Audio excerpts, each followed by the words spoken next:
El alquimista. Los secretos del inmortal Nicholas Flamel de Michael Scott. Novela de realismo mágico en 41 capítulos. Capítulo 16. Perenelle Flamel permanecía sentada en la esquina de un diminuto zulo sin ventilación. Su posición era verdaderamente escalofriante. Los brazos alrededor de sus piernas presionándole el pecho y con la barandilla apoyada. Incluso de vez en cuando escuchaba voces de ira y enfado. Perry intentaba concentrarse en el sonido. Permitió que su aura se expandiera mínimamente para murmurar un pequeño conjuro que había aprendido de un chamán inuit. El chamán lo utilizaba para escuchar el movimiento de los peces bajo las capas de hielo ártico y para percibir los pasos de los osos acercándose en las distancias heladas. El sencillo hechizo se llevaba a cabo simplemente con ignorar todos los demás sentidos y concentrándose únicamente en el sentido del oído. Perry contemplaba cómo el color de su aura se disipaba y de repente sintió cómo se cegaba por completo. Gradualmente Perenelle fue perdiendo su sentido del olfato y de pronto notó cómo diminutos alfileres y agujas se le clavaban en las yemas de los dedos de las manos y los pies. Un instante después sintió cómo el dolor se aliviaba y después el sentido del tacto desapareció. Sabía que si tenía algo en la boca no sería capaz de notarlo, pues solo su sentido del oído permanecía intacto.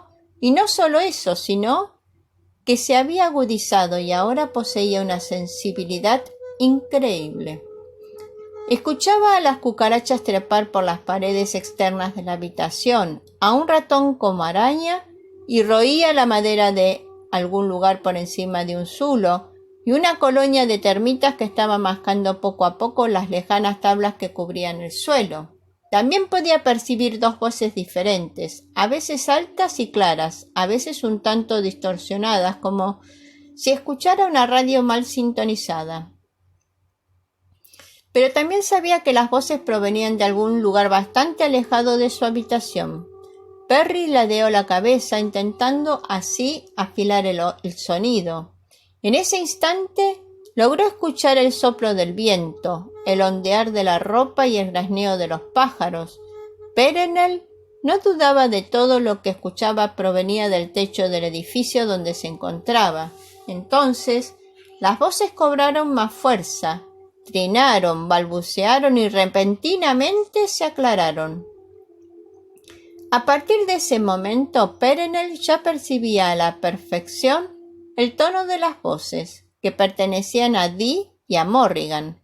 Podían sentir perfectamente el miedo que desprendían la voz del hombre grisáceo y la rabia que arrastraban los gritos de la diosa cuervo. «Debe pagar por eso. No hay excusa que valga.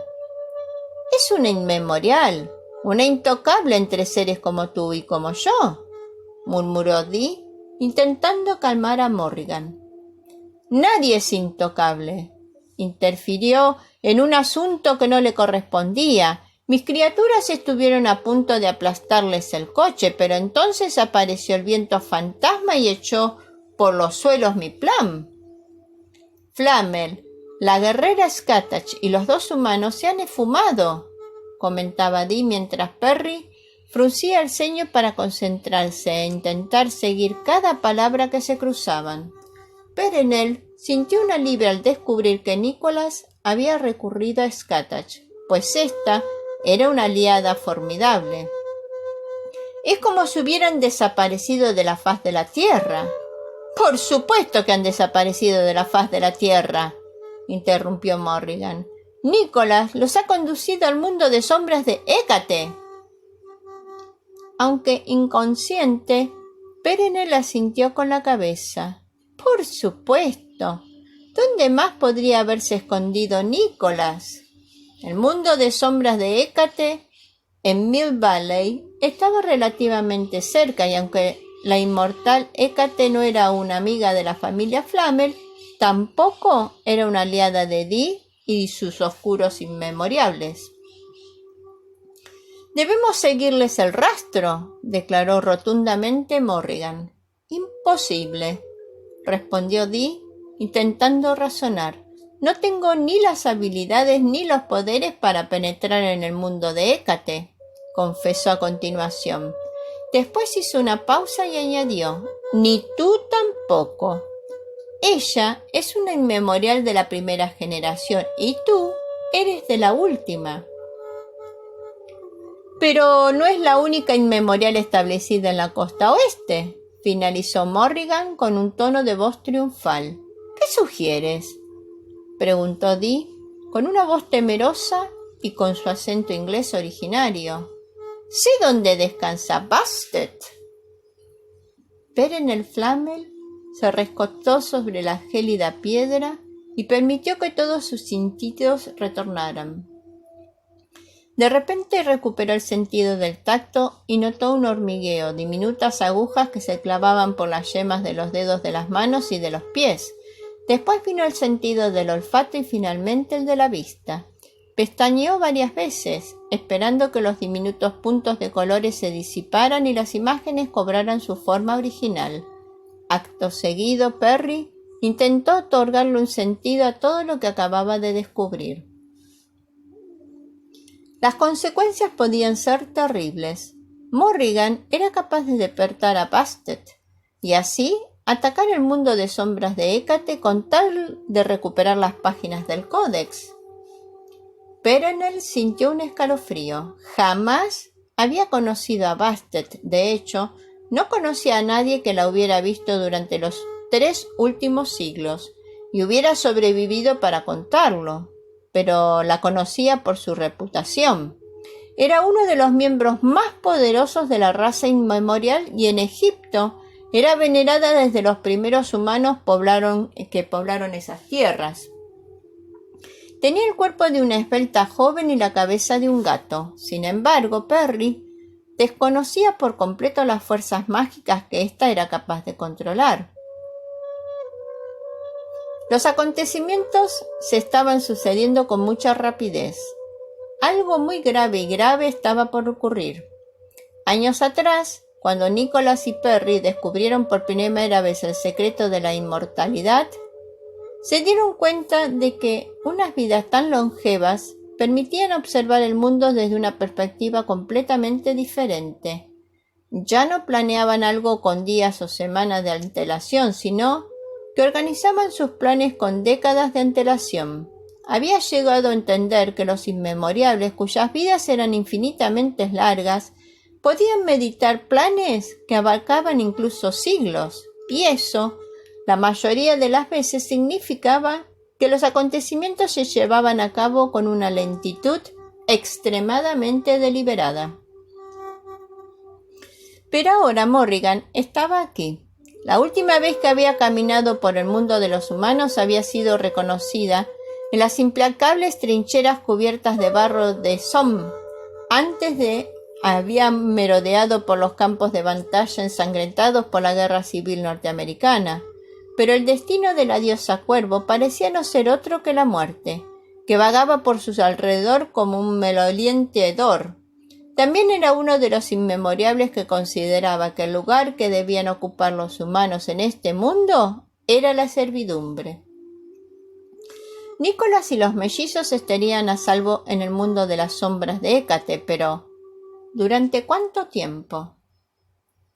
Bastet era una inmemorial de la primera generación y sus poderes deberían igualar a los de Hécate. Y si la diosa Gata y la diosa Cuervo, con la ayuda de la magia alquímica de Dee, atacaban a Hécate, ¿podrían aguantar sus defensas?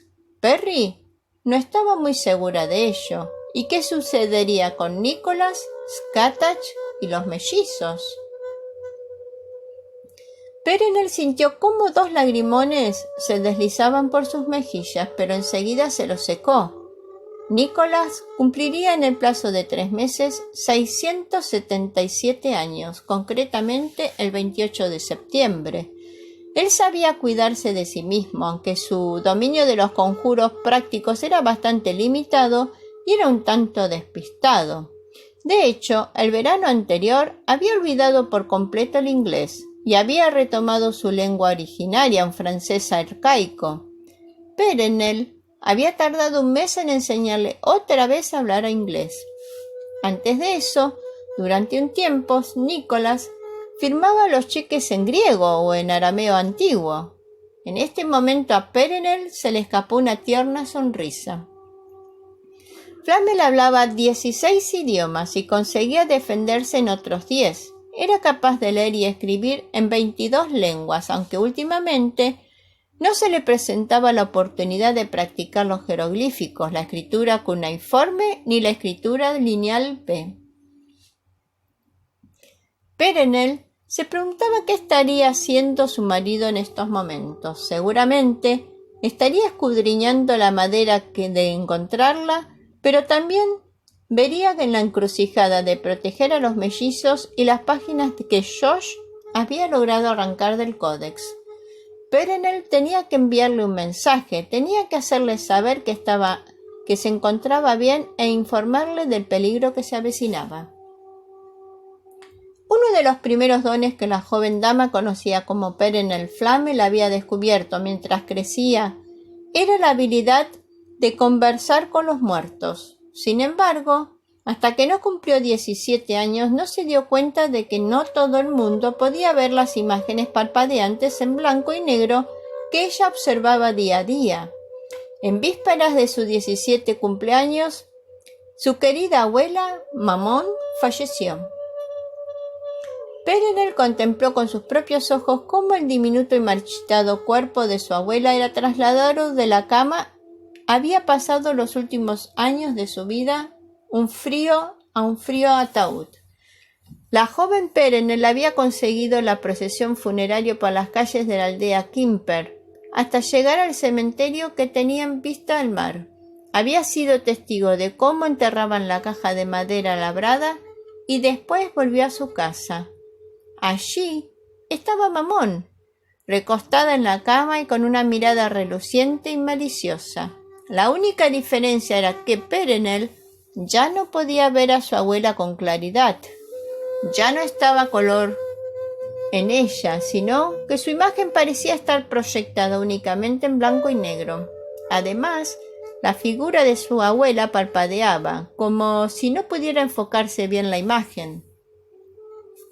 Fue en ese preciso instante cuando Perenelle se dio cuenta de que podía ver fantasmas y cuando Mammon se volvió hacia ella y sonrió. Supo que ella también podía verla.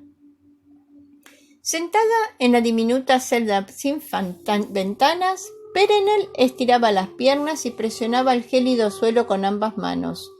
A lo largo de los años había desarrollado una variedad de defensas para protegerse de las instrucciones indeseadas de los muertos.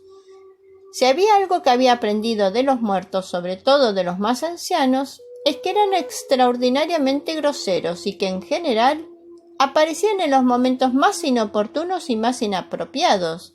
Al parecer los muertos sentían una especial predilección por los lavabos, pues resultaban un lugar perfecto para ellos, tranquilos, sin alborotos y con una gran cantidad de superficies reflectantes. Perenelle recordó la vez que mientras se cepillaba los dientes, el fantasma de un presidente estadounidense se le apareció reflejado en el espejo que tenía enfrente. Casi se traga el cepillo de dientes. Perenelle había aprendido de los fantasmas que no podían vislumbrar ciertos colores, como el azul y el verde, e incluso, a veces tampoco el amarillo, así que de forma deliberada intentaba avivar estos matices en su aura.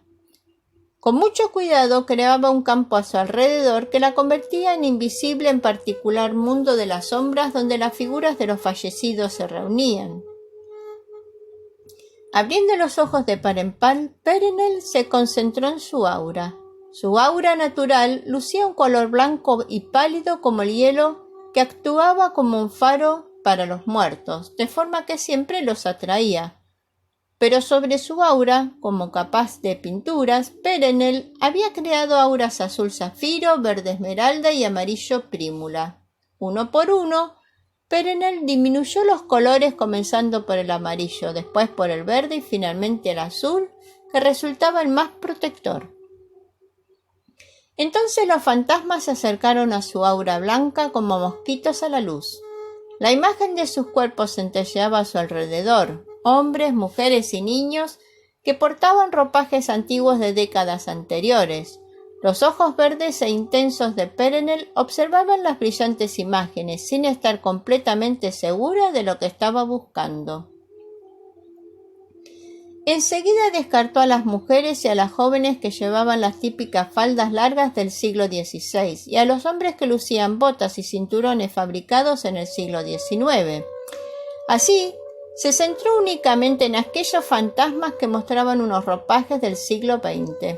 Finalmente, escogió a un anciano que llevaba un uniforme de guardia de seguridad bastante moderno. Apartando con mucho cuidado a los demás de formas misteriosas, se acercó al anciano. Perenelle sabía que los fantasmas provocaban un terrible miedo en la gente, sobre todo en aquella que permanecía en las sociedades modernas y sofisticadas.